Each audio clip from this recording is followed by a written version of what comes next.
Guys, welcome back to my channel. मैं सुजाता जौहरी आप लोगों का अपने यूट्यूब चैनल पे स्वागत करती हूँ।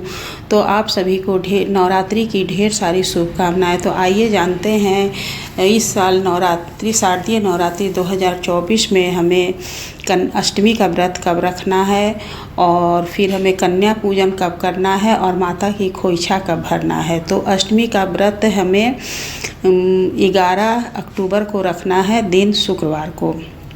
अष्टमी तिथि का प्रारंभ 10 अक्टूबर को दोपहर 12:31 से शुरू हो जा रहा है, जो कि 11 अक्टूबर को आपका शुक्रवार के दिन 12:06 तक रहने वाला है। तो इसलिए अष्टमी का व्रत हमें उदया तिथि में करना चाहिए। इसीलिए अष्टमी का व्रत हमें दिन शुक्रवार को रहना है। तो इस तरह से हमें अष्टमी के दिन पूजा करें। अष्टमी के दिन महागौरी की पूजा होती है। तो महागौरी की पूजा करने के लिए हमें एक नारियल, चुनरी और कुछ मीठा चढ़ाना पड़ता है। तो इस तरह से हमें माता को नारियल, चुनरी और मीठे में कुछ चढ़ाना चाहिए। उस दिन एक पान का पत्ता पे लौंग इलायची डालकर ज़रूर से माता को अर्पित करना चाहिए अष्टमी तिथि को, और कुछ दक्षिणा भी रखना चाहिए। तो इस तरह से मैंने दक्षिणा भी रख दिया है। और फिर हमें वो श्रृंगार की सामग्री, यदि आप पहले दिन ही श्रृंगार की सामग्री चढ़ा दी हैं तो ठीक है, नहीं तो फिर अष्टमी के दिन आपको श्रृंगार की सामग्री माता को और चुनरी चढ़ाना चाहिए। बहुत से लोग साड़ी चढ़ाते हैं, तो जैसा आपके घर में होता होगा तो आप साड़ी भी चढ़ा दीजिएगा।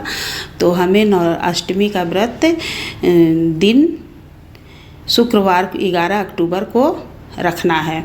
और नौमी तिथि भी प्रारंभ हमारी उसी दिन हो जा रही है, दोपहर में 12:06 के बाद से।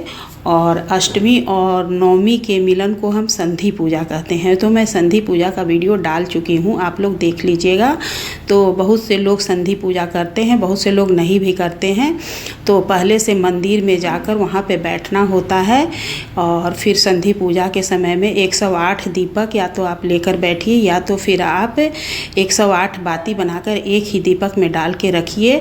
और ज्यों ही अष्टमी और नौमी तिथि का प्रारंभ शुरू होता है, अष्टमी और नौमी का मिलन होता है, उसी समय से हमें संधि पूजा करना होता है। तो उस समय वो दीपक हमें जला देना रहता है। तो ये देखिए मैं डेली प्रतिदिन का पूजा कैसे करती हूँ। तो सबसे पहले सभी देवता को स्नान कराती हूँ। स्नान कराने के बाद से सबको टीका चंदन करने के बाद, माता को सिंदूर लगाने के बाद से, फूल चढ़ाने के बाद और फिर दीपक जलाने के बाद से, उसके बाद से बैठकर मैं जिस दिन होता है, जैसे कि अष्टमी है तो अष्टमी को महागौरी की पूजा होती है। आज देखिए मैंने पिंक कलर की साड़ी पहन ली है अष्टमी समझकर, क्योंकि कल तो अष्टमी नवमी दोनों है। तो कल तो हमें बैगनी कलर का साड़ी पहनना है। तो फिर बैगनी और पिंक दोनों एक साथ कैसे पहनूंगी। तो मैं अष्टमी व्रत आज नहीं हूँ, लेकिन मैं साड़ी आज ही पहन ली हूँ पिंक कलर का। गुलाबी रंग का साड़ी हमें अष्टमी को पहनना था और माता महागौरी को नारियल का भोग लगाना था। नारियल का भोग मैं कल भी लगाऊंगी और आज भी लगा दी हूँ। तो इस तरह से मैं पूजा करती हूँ। उसके बाद से मैं चालीसा का पाठ करती हूँ। दुर्गा सप्तशती का पाठ मेरे बेटे लोग करते हैं और फिर चालीसा का पाठ करने के बाद से मैं हवन करती हूँ। तो इस तरह से मैं प्रतिदिन थोड़ा सा हवन ज़रूर करती हूँ। माता को पहले 2-4 आम की लकड़ी जलाकर और उस कपूर से, और फिर मैं पूजा करती हूँ। तो इस तरह से देखिए मैं किस तरह से हवन कर रही हूँ। तो मैं प्रतिदिन ऐसे ही हवन कर लेती हूँ थोड़ा सा, और हवन करने के बाद से फिर माता की आरती करती हूँ। तो हमें इस बार कन्या पूजन कब करना है। तो कन्या पूजन कन्या पूजन आप अपने अनुसार कर सकती हैं। अष्टमी को या नौमी को किसी भी दिन कन्या पूजन किया जाता है। बहुत से लोग अष्टमी को ही कन्या पूजन कर लेते हैं और बहुत से लोग नौमी के दिन कन्या पूजन करते हैं। तो मैं नौमी को ही कन्या पूजन करती हूँ, क्योंकि नौमी के दिन कन्या पूजन मैं करती हूँ। तो उस दिन मैं बच्चों को, मतलब कन्या लोग को, खाने में खीर, पूड़ी और सब्जी आलू का बना देती हूँ सेंधा नमक में, घी में, या तो फिर छोला बना देती हूँ, जिससे कि कन्या लोग बहुत प्रेम पूर्वक से मतलब भर पेट भोजन कर लेती हैं।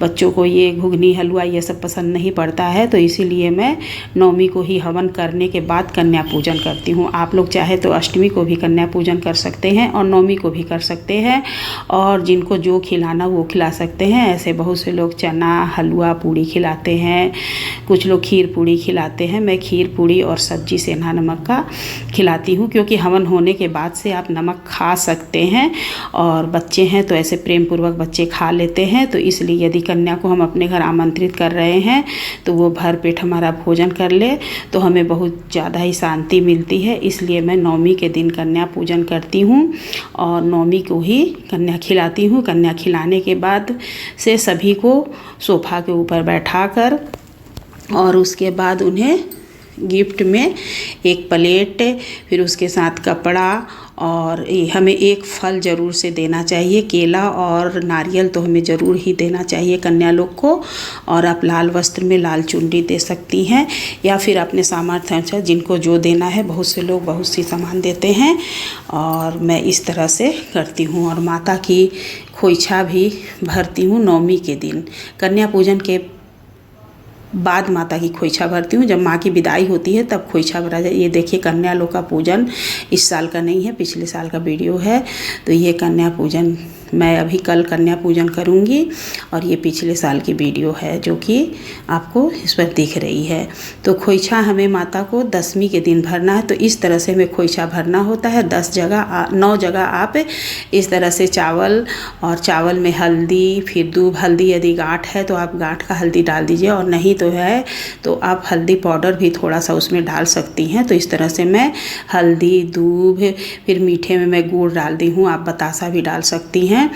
तो इस तरह से डालकर फिर पैसा और एक सुपारी डालना है। फिर अलग से हमें एक पान की पत्ती, उसके ऊपर लौंग इलायची डालकर माता को भोग लगा देना है और इस तरह से माता को खोइछा भरना है। आप 9 जगह भरिए, चाहिए तो आप एक जगह भी भर के, और ये माता को बांध दिया जाता है विदाई के समय में। तो इस तरह से मैं खोइछा भरती हूँ। आप लोग जैसे भरते वैसे भर लीजिएगा और प्लीज़ मेरे चैनल को लाइक एवं सब्सक्राइब कर दीजिएगा। बेल आइकन बटन पर प्रेस कर दीजिएगा ताकि मेरा नोटिफिकेशन